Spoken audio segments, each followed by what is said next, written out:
Salut, c'est Trado. Voilà mon commentaire de mise à jour pour l'or, séance du mardi 22 février. Nous avons assisté aujourd'hui à une séance en demi-teinte avec des points plutôt positifs et d'autres qui le sont beaucoup moins.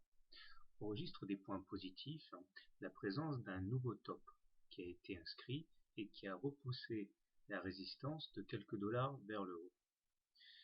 Un autre élément plutôt positif est le fait que la M7, comme déjà plusieurs séances auparavant, a bien servi de support et les baissiers ont dû se racheter au contact de cette M7 à moins que les haussiers l'aient emporté sur ces niveaux. Toujours plutôt positif, le stochastique qui est clairement au-dessus de son signal maintenant et qui est dans sa zone de surachat, tandis que le momentum reste bien ancré en zone positive, imité en cela par le MACD qui maintenant depuis 3-4 séances offre une configuration très positive.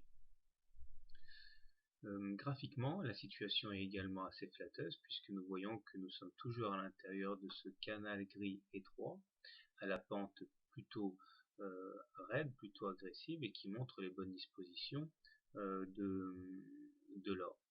D'autant que le pullback a déjà eu lieu ici, donc on peut tout à fait envisager que cette hausse se pérennise. Ce qui maintenant doit inquiéter peut-être les intervenants est le fait que nous n'ayons pas réussi à clôturer sur une bougie verte, puisque par définition le niveau de clôture se retrouve inférieur au niveau d'ouverture. Et il est vrai que tout était en place pour une progression assez importante de l'or, mais force est de constater que ce n'est pas le cas. Il demeure que personnellement, si je m'en tiens au trading system les plus simples, je vois une M20 croissante, je vois que les cours sont au-dessus de cette M20 croissante, ce qui suffit à initier clairement le fait que nous soyons en situation haussière sur cette unité de temps. Alors, comment trader l'or demain?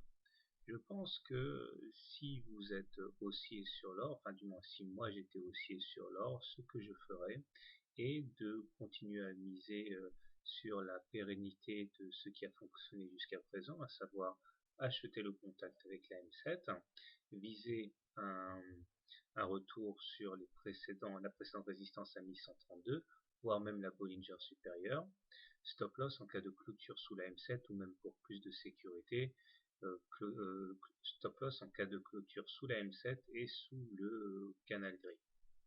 On peut tout à fait envisager comme objectif secondaire d'aller rallier le haut du canal gris. La prochaine résistance horizontale se situant à peu près ici, sur les 1141. Si maintenant je devais shorter l'or, je pense que ce que je ferais serait de shorter le contact avec la Bollinger supérieure, stop loss en cas de clôture au-dessus de la Bollinger supérieure. N'oublions pas que près de 90% des clôtures se font à l'intérieur des Bollinger et que même lorsqu'elles sont transpercées, comme ici, ou ici, ou ici, eh bien les clôtures se font quand même à l'intérieur. Donc on peut shorter le contact avec la Bollinger supérieure, objectif un retour sur la M7.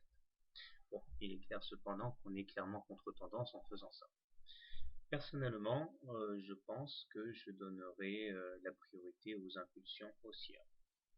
Voilà, c'est terminé pour aujourd'hui. Bonne soirée, bon trade et comme d'habitude, ceci n'est pas un conseil mais une réflexion à voix haute.